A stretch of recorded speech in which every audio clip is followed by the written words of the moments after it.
Hey, entrepreneurs, are you trying to make bigger profits in your small business? If you're like most of us entrepreneurs, increasing your profitability is always on your mind, and you're looking for more ways to increase revenue while growing your company. Well, you found a podcast that shares ideas to help you do just that. I'm Marcia. I'm a business growth strategist. I've helped tons of small business owners to establish and implement a tangible plan that guarantees increased profitability, guides your growth, and plans for your future exit. Building a highly profitable and sale-ready business creates a win-win scenario. That's more money now and a windfall later when it's time to let go. So I want to share strategies that I've learned with you on today's Profit with a Plan podcast. But before we get started, I have some exciting news for you. I've just released my second book called The Profit Accelerator, and I'm looking for a few industry leaders and business owners to interview about how my book's 12 strategies would impact your industry. Please go download my book and let me know if you'd like to be interviewed. It's available for free for only the next few weeks while I am interviewing industry leaders. These strategies, by the way, can help any business increase their revenue, profit, and the value of their company without having to pay additional dollars on advertising or marketing. Go pick up your copy at trajectoryprofits.com/book-download. All right, guys, we've got a great show for you today. I'm looking forward to having Adrianna on. Adrianna Smith is a top business broker and M&A advisor with First Choice Business Brokers of Los Angeles. Adrianna specializes in small business transactions across all industries and transaction size from 50 million and under. That's us, guys. Awarded the top sales associate nationwide, Adrianna worked with over 250 small businesses to date. As a third-generation broker, Adrianna has proven track record of success in maximizing the value while managing an efficient and smooth transaction process. Adrianna graduated cum laude with a degree in business administration and with a finance concentration from the University of Southern California's Marshall School of Business. Prior to launching First Business Choice Brokers office in LA, Adrianna gained several years of experience in transaction advisory at the top global professional services firm, Deloitte, with a focus on media and entertainment industries. Her experience includes business valuation, financial analysts, client service, and project team management, giving her the necessary background and skills to execute business transactions. Adrianna, welcome to Profit with a Plan podcast. I'm so excited that you're here. I am too. Thank you, Marcia, for having me on. Absolutely. So just a little bit of warning, Adrianna and I are in Provisors, which is a business networking group that has a lot of high-level professionals just like her in there. So we met and we're talking about the ideas of bringing more strategies to you guys about preparing your business and making sure it's sale ready and how to get the maximum value for it. But Adrianna, your introduction really did you justice. But tell me, why did you fall for selling businesses? How come you got in that lane? Well, as you mentioned, I am a third generation broker. So my grandmother and my father have been in business brokerage for over 50 years. And I interned with my dad while I was in college, and I always wanted to do something in finance. I really enjoyed the idea of valuing businesses and assets, and then, that leads to selling them. And so, I had my corporate boot camp training at Deloitte, which got a lot of experience under my belt. And then I decided to come downstream and work with entrepreneurs in smaller businesses, which, I find to be a lot more rewarding. So it's been a lot of fun. And yeah, it's been almost, 9 years since we opened this office. Wow, that's great. And, I came from a family of business owners myself, so I know how that gets ingrained in you, right? You think, never go in with my parents. And then next thing you know, you're like, hi, so yeah, Exactly.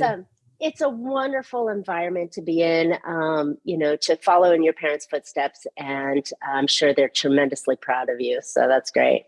Yes. Okay. So, talking about businesses, working with the large corporate organizations, us small business owners, oftentimes we're too late to the game when it comes to thinking about selling our business. Usually when we think about it, it's like, okay, I got one foot out the door, or there's been some sort of something that has happened, a life event that's happened that causes you. But I'd love to have the listeners get a better grasp on what they can do today to make their business worth a lot more. So would you share maybe a couple of ideas on what they want to look at today that would get them in a better position? Yes, I'd be happy to. So you're exactly right. Most of the time, small business owners come to me when, they needed to sell yesterday and it's too late, right? And to do the things you need to do to make your business optimal for sale takes time.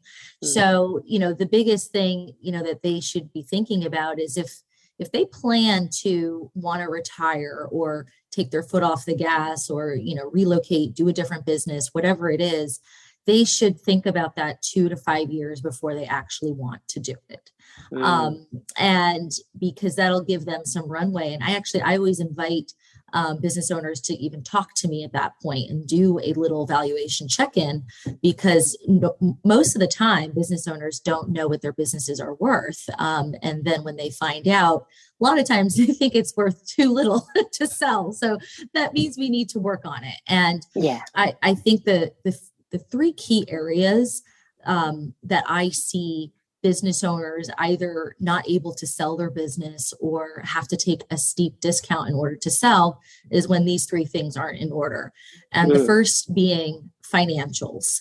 Financials are, probably about 90% of the equation when it comes to a buyer wanting to buy your business. What are they buying it for? They're buying it for the potential growth. And they're going to base it though on how your business has actually performed, and how it performs is what's on, the bottom of that profit and loss statement. And so, having clean, organized financials is key, because if everything looks in order, they can understand the cash flow, it's transparent and consistent, then they can write that offer even faster. Love it. But now, hang on a sec. ahead. So a lot of business owners, they start sweating when it comes to looking at those reports and their P&Ls and so on. This should be done on a regular basis, so you're seeing them in advance. And am I correct in saying that there are often several versions of your financials? There's versions that you deliver to the IRS, right? There's versions that you work on daily in your daily journals. And then there's versions that make your company look really good, right? Right. So, so the key is, most small business owners are inclined to, want to save on taxes. So they might be, putting a lot of personal expenses through their P&L and on the tax return. But, that might be the goal during your ownership.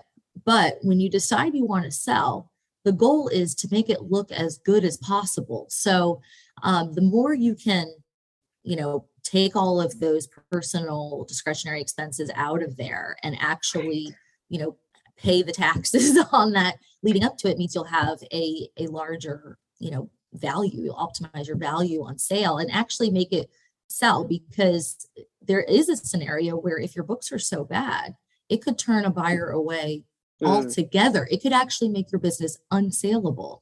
And I've seen it. And this is how it works, right? A buyer sees one thing that's not making sense. The seller doesn't know why. And then something else. And then before you know it, where there's smoke, there's fire, and they pass altogether because there's other opportunities out there. Yeah. That's a really good point. So many of us and our bookkeepers, we'll call them, will try and run every expense through. And we call those more lifestyle businesses, where you're running your car, your spouse's car, your credit cards, your cell phones, whatever, anything you can run through the business to reduce that deduction.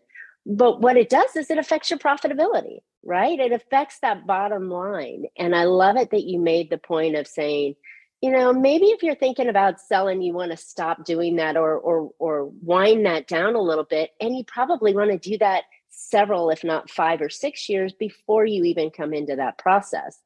I don't know about you, but everybody's looking for tax deductions and looking for opportunities, but at the same time, it really hurts your company's bottom line when you run all that through there. It does. And the other factor that most business owners don't think about is that once you go for sale, it will impact your ability to have the business qualify for an SBA loan.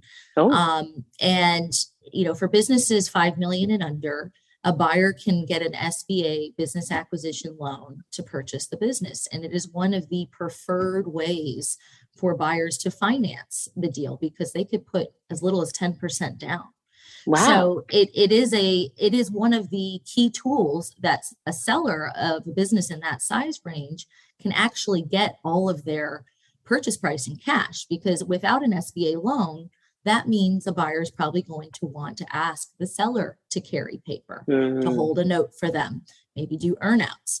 Especially in this environment, we're kind of in a very unprecedented economic time. There's a lot of uncertainty. So we're seeing that quite a bit. So if your business does not show enough cash flow and profitability on the tax returns, then it might not qualify for a loan or at the price. And so then you're left with a smaller buyer pool.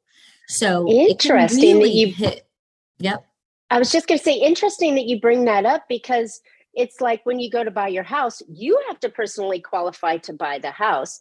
When you're buying a business, the business has to qualify for the buyer to buy it. It's actually both. It's a two-part qualification. So the business has to show enough to debt service the loan. So, and they can only use tax returns for that, right? They won't take all of the little adjustments and things that we might make for your personal, cars and all of that stuff. So they have to go by the tax return. But the buyer also has to qualify, and the two have to make sense. But if the business isn't showing enough on the tax return, then there's no way it's going to debt service for its purchase price. Wow, that is really insightful. So making sure that your business is strong, not only so you can sell it, but so they can get financing and you can get paid. Exactly. Like it. All right. I know I've derailed you a couple of times when we were going through these three things. So the first one was making sure that I've blanked on it. Clean financials. So clean financials. And clean then financials. the second one is cash flow part of the clean financials, or is that a second area? That's all part of it, right? Because clean financials, and we're kind of getting to a cash flow that is reliable and we can transact on. Awesome. The second point is key man risk. Key man risk in a business is when the owner is very much, the day-to-day operator, a lot of times the salesperson, also the operations person, where the whole business relies on them being there and them performing that day-to-day function. And sometimes business owners don't realize how scary that is for a buyer to see, because when a buyer comes in, they want to know that, okay, once the business is transacted, and if you leave, seller, will your business leave with you? Will it fall apart? And a good way to have an assessment of how much key man risk is in your business is to do the vacation test. So see if you can go on vacation for 2 weeks and not work. And is your business still, alive and functioning when you get back? And oh my goodness.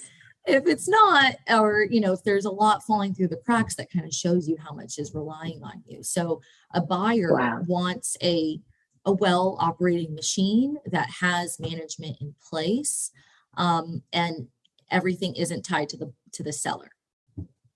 Wow, that's pretty big ask for a business owner to take a 2-week vacation in hopes that the business is still standing, right? I mean, we all have that problem.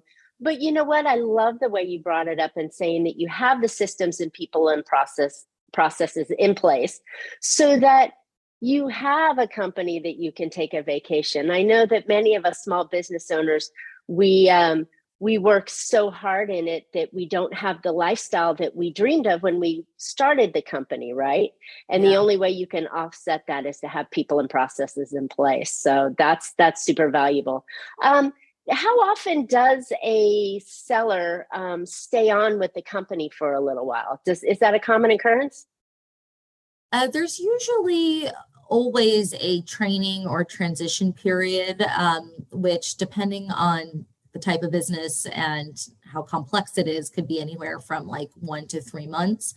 Okay. But I would say, having the seller stay on long term, let's say 6 months, a year or more, I would say that probably happens 30 to 40% of the time. Okay. But that's also how ingrained the seller is, right? The more ingrained the seller is, and let's even say a seller does have a general manager, but they do all the sales.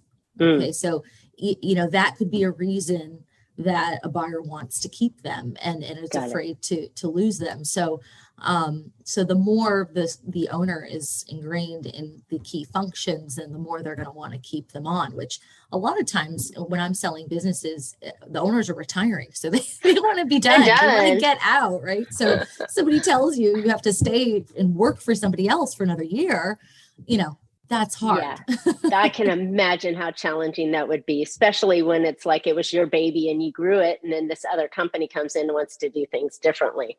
So interesting ideas. So making sure that the owner is not involved with the company, and that takes a little bit of time to set up and position yourself in the right place. But I think that that's something that should be happening anyways. The high technician. The high technician employee of your own company, right? That means that you're an employee of the worst company ever and the worst boss ever that makes you work for long hours at pennies on the dollar, right? Don't want that. Don't want that. Love it. All right. Okay. So we have the clean financials and good, strong cash flow. And then we've got, the limited owner involvement. What else do we need to look for that we can strengthen our company and get top dollar for? Yeah, I would say the next category that I talk about is growth and scalability. A buyer, the reason a buyer is buying your business is because there is potential growth that they can realize. But they're going to pay you for what you've done, right? Not pay you on the potential. That's one key thing that business owners need to understand. Wait a minute. I can't get 10 times the multiple just because, there's potential there? Business owners sometimes forget that, the buyer is going to be the one using their money, time, resources to grow it, right? So why are they going to pay you for that? Right. But they want it there. So, and they want a business that they can scale. So, we'll ask business owners, what would you do to grow your business? If you weren't selling, what would you do? And a lot of times they'll rattle off, 3 to 5 things that can be done to grow the business, grow revenue. And then a buyer will ask them, well, why haven't you done it? And that is a very key question, because it's very telling. If it was so easy to do all of those things, then why wouldn't you have done it already? Right. And so, making sure that as you're operating your business, you are thinking always about how you can grow.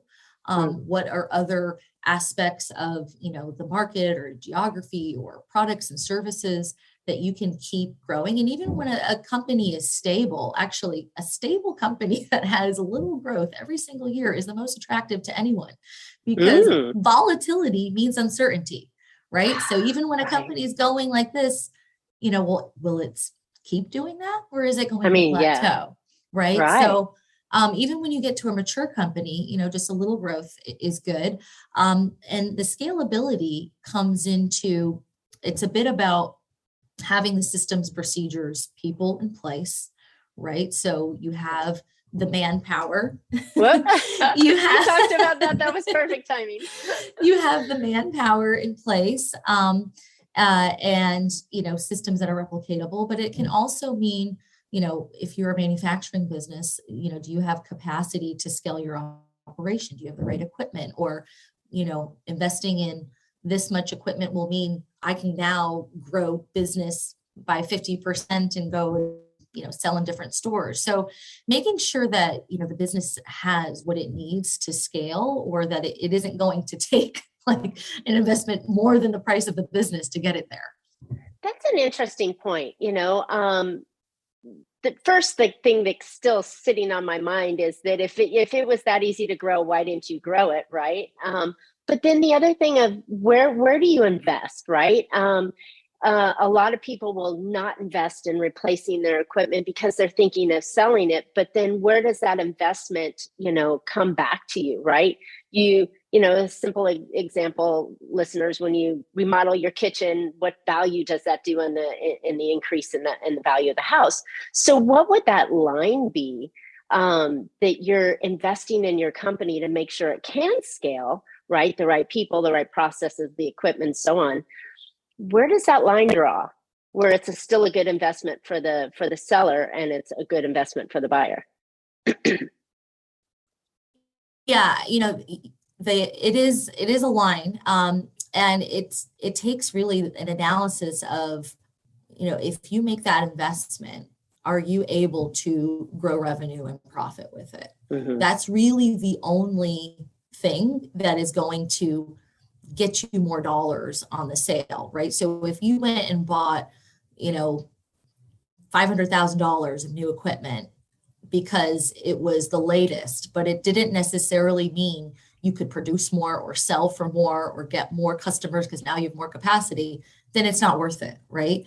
Because the buyer isn't going to pay you just because you have something fancy.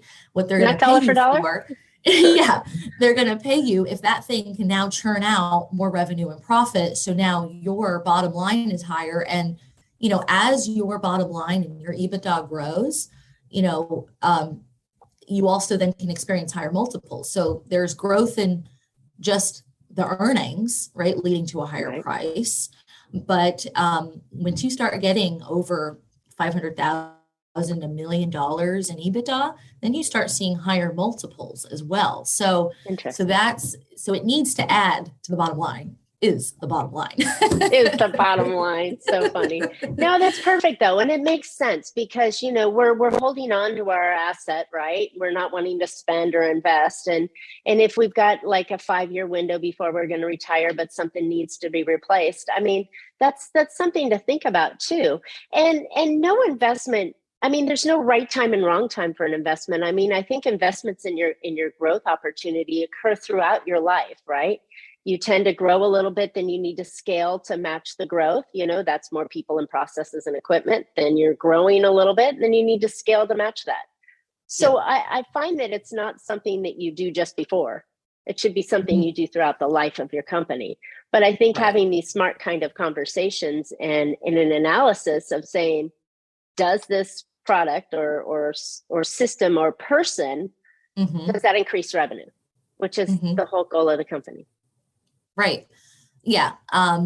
It either needs increased revenue or it's more efficient. So we're decreasing costs, both adding to more profit. Good. Love it. Love it. Simple calculation, right? Everybody should know this stuff. So, that's awesome. Okay. So you've given us some really great insights here on what we can do to get top dollar for our company. Let's talk a few minutes about maybe the sales process and what it occurs, because you mentioned 2 to 5 years beforehand, you should be ready to go. But how long does the sales process actually take? So we find on average, it takes about 6 to 9 months to sell a well-priced business. It can take longer the more niche the business is, or if it has a price premium on it. Sometimes buyers will or sellers will want to go to the market and, they'll think about just that perfect strategic buyer who would want to pay them, double what it's actually worth because it means so much to them. And we hear, in the news about all of like the slam dunk wins and large companies. I would say this is probably one of the biggest things is that people will hear about large company multiples and large company sales and think that it applies to their small business. And it doesn't. But what it can mean if you go to the market with a high price, that it's going to sit and buyers will think that you're not reasonable and won't even want to inquire. Yeah. That's an interesting question. And I know it's not across the board and you can't answer you probably can't answer it, completely straight. But I mean, when you're getting in these multiple companies, multiple earnings and EBITDA, and then you look at the small companies, what are their average, times revenue or EBITDA are they getting when they're in the smaller space? I heard someone say it's somewhere around 1.25, maybe it's a little less than 1 sometimes. And that's very shocking for a client. Right.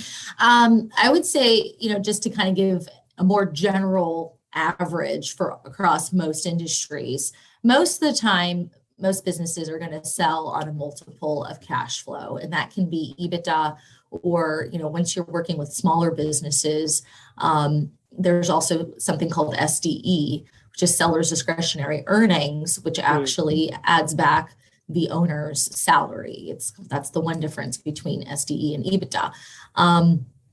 And we find that if businesses are having like an EBITDA or an SDE under $1 million, it's usually 2 to 3 times that metric. Okay. And then once you start getting above that, that's when we start to see, the 4 to 5s, and each layer of EBITDA, that means it can go higher and higher, and more people come to the party, and different types of buyers come to the party. Right. And there are many types of buyers, which is really interesting. I mean, you could be selling internally to junior or a partner, right? You could be selling to the competition. You could be selling to a company that wants to acquire or take over parts of it. I mean, there's many different avenues of sellers. And I think you want to be in a good position to be available to more sellers than just the perfect, the perfect alignment, right? Right. We don't want to go to market just for that one perfect one, because I also can't tell you how many times business owners have told me, oh, these companies, I would be a perfect fit. Yeah, they're totally going to want me. And, I call them up, and the first thing is, oh no, they're too small. Right. Strategy's done in a phone call.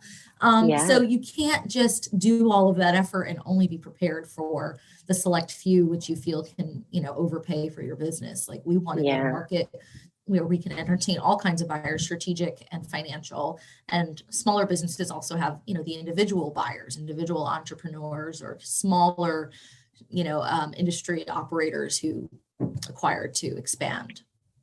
I like that. And there are many reasons why a company would want to buy you. Maybe they want to buy your process and people. Maybe they want to buy your client list, right? Your market, ability in there that they want to add. Maybe there's some different company that has a silo that they want to add to theirs, and yours fits perfectly in there. So I love having those different ideas of the buyers that make you attractive, and to be attractive on all fronts, right? The outside, the inside, and the money, right?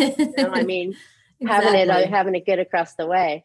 Okay, so knowing that it takes maybe a year or so, maybe a little less, to sell your company. What are some of the problems? I know we could probably have a whole show on the problems, but what are some of the things that we could avoid in advance to make sure that they don't come in and try and discount? Because discounting is what they do, right? That's what a buyer's going to do right off the get-go. Well, yeah, a buyer is going to discount for what they're seeing as the perceived risk of buying your business. And so that can be for, some of the issues we talked about already, if the books aren't clean, if the owner's too, dependent in the business, and if there's not a lot of, growth and scalability there.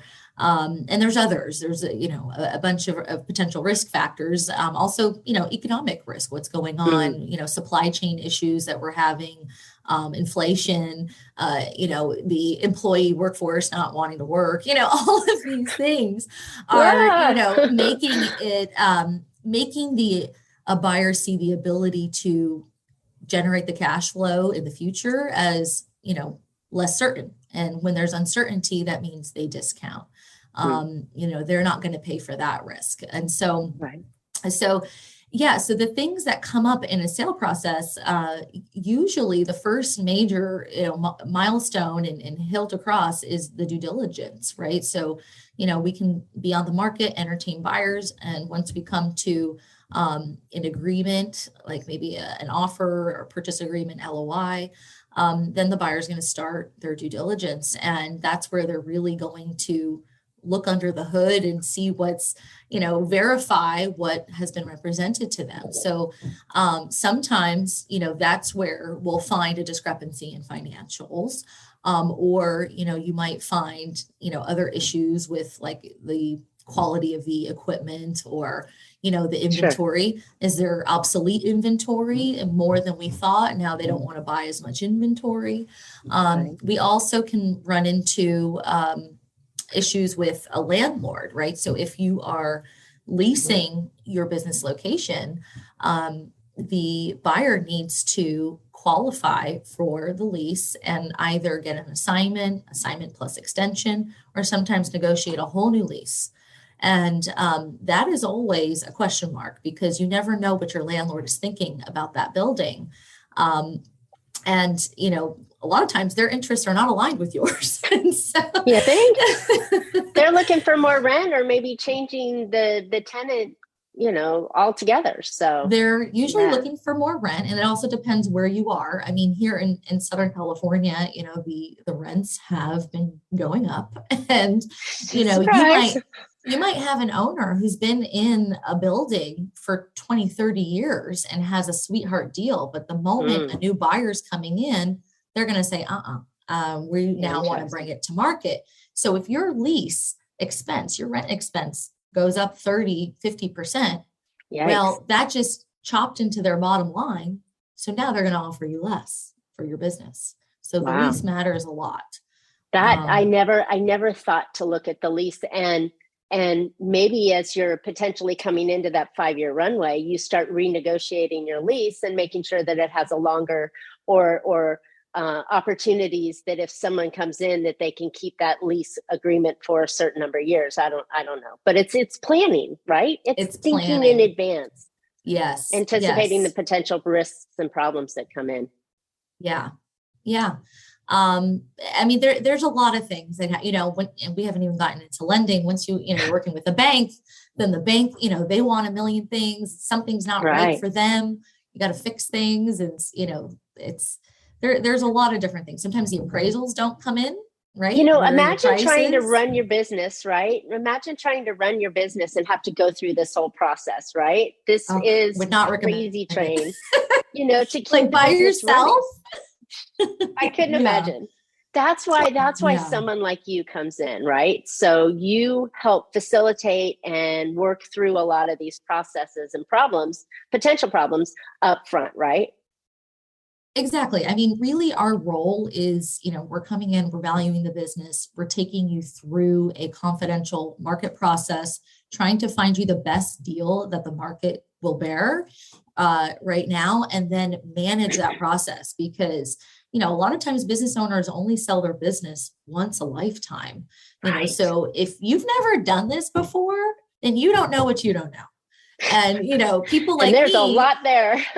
People like me, I'm in the business of selling businesses. So I do this every day. So all the things that are coming up, the guidance, what's reasonable, and keeping everyone on the goal, with their eyes on the goal, is a huge difference in the results of your deal. You know what? And that's just it. You want the most for your money. You want to be able to manage and continue to manage your company while you're going through this process. You absolutely have to have a professional in place on your side that's running quarterback and defense at the same time. I know that didn't matter, but to protect you and keep you on the right track, making sure that, you're fielding the calls and the directions and the pieces for it. And you're setting expectations on us business owners of what is going to happen and how we can keep all the balls in the air at the same time. So I think that that's tremendously valuable. Adrianna, you said that there are, you've got all these credentials and you've been doing this stuff for a long time. Is there something someone needs to look for when they're looking for someone to help them sell their business? Well, I think I would just say, depending on the size of your business, there are different types of intermediaries. In our business brokerage world, I would say you want to be working with somebody who is a full-time business broker, only working on business sales versus, people who are doing commercial and residential real estate as well. And I think you want to see, do they have a lot of listings? The brokers who are, kind of going out there and having a lot of inventory means that they're also attracting a lot of buyers. And, so that's a place you want to be. And you want to know that they're being thorough. I think that that's usually one of the biggest complaints I hear is, they don't feel that a broker who's representing them gave their business enough time to understand, the full value, or they're, not putting like the best package together because they're not doing enough of, the groundwork. And so I think there's just so many details and moving parts in a business sale that, you want someone who is going to look into the details and make sure that, we're packaging that business in the best light. You know what? You said something that is really, really important. I think that people forget or don't understand, but there is a tremendous amount of work that goes in to prepare a business for sale, that having an intermediary such yourself that does all that work, and they get paid through the sale of the business. So, I mean, there's a lot of front end work that needs to go on. It's not like you can, if many of you probably remember, the for sale by owners on your house, that was easy in a market. You just stick up a sign and cross your fingers, you're going to get offers. Not at all when it comes to businesses, and that work that Adrianna and intermediaries like yourself do are essential to getting the maximum dollar for your company. And there's so many loopholes that you just don't want to get in all by yourself. And I think one more thing, correct me if I'm wrong, do you ever want to take an unsolicited offer? You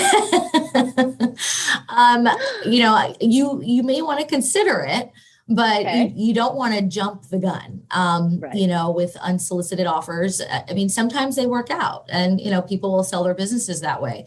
But it is good to talk to someone like me if you get that and you don't really know how to measure and compare the value, but also you need to protect yourself too, because a lot of times those are coming from competitors or people in the industry who already know you, and they're going to ask you for a laundry list of financials and things like that. And you don't want to overgive or not have the right NDA in place or know what kind of information to give at which point in the process, and right. over divulge too fast and also lose a competitive edge or a bargaining position. Exactly. I mean, and rarely is it in your benefit when someone comes to you and says, "Hey, I'd like to buy your business." It's only in their benefit. So yeah. Golly. Adrianna, this has been incredible. This has been really valuable advice that I believe is great for any business in any phase should start thinking about strengthening their company so that when they do want to sell, they're in a better position and they don't have to, juggle all these things last minute. But where can listeners find out more about you and getting their business ready? Sure. You can check out our website, which is bizbrokersla.com. And you can go on there. You'll see, some information about the process. You can see the types of deals we have, and you can feel free to contact me on that website. And I'm always happy to extend a complimentary market price analysis for business owners who just want to, check in, see where their business is now, and we'll talk about things they can do to make it even better for sale. Awesome. And that's B-I-Z Brokers LA? Yes, bizbrokersla.com. Perfect. And do you work all over California? Do you work in different states? I mostly work in California, Nevada, and then certain other states, depending on the licensing. Some of the licensing is different state by state, but we also have over 60 offices nationwide. So I'm still a great resource for business owners in other states and can point them in the right direction. Awesome. Great information. And I'm so glad you're well connected. So, All right, listeners, thanks for listening. I hope you found a couple of ideas to put into your business that will help you be more profitable. And I think getting that business ready and stacked, like I said in the beginning of my introduction, it's a win-win, right? You get more revenue and an enjoyable business now, and you're building an asset that you can sell later on. So now more than ever, it's important to grow your business and its profits. Don't forget, I'm looking for a few industry leaders and business owners to interview about my book's 12 strategies and how it might impact your industry. Please go download my book and let me know if you'd like to be interviewed. It's available for free only for the next few weeks while I'm interviewing industry leaders. These strategies can help any business increase their revenue, profit, and the value of the company, which is what we've been talking about, without having to pay additional advertising or marketing. Go pick up a copy at trajectoryprofits.com/book-download. And Adrianna and I would love to hear your questions, comments. Tell us what you're doing or what you may have done to get your business ready, and ask us. We'll comment back on the thread. So just let us know what you're doing so we can help you out. And then don't forget to subscribe, so that way you can see what's going on next week. And you can always catch Profit with a Plan on any of your favorite podcast players. And we're looking forward to more great profitable information on next week's show. So until then, make your plans and profit with them. Thanks so much, Adrianna. Thank you.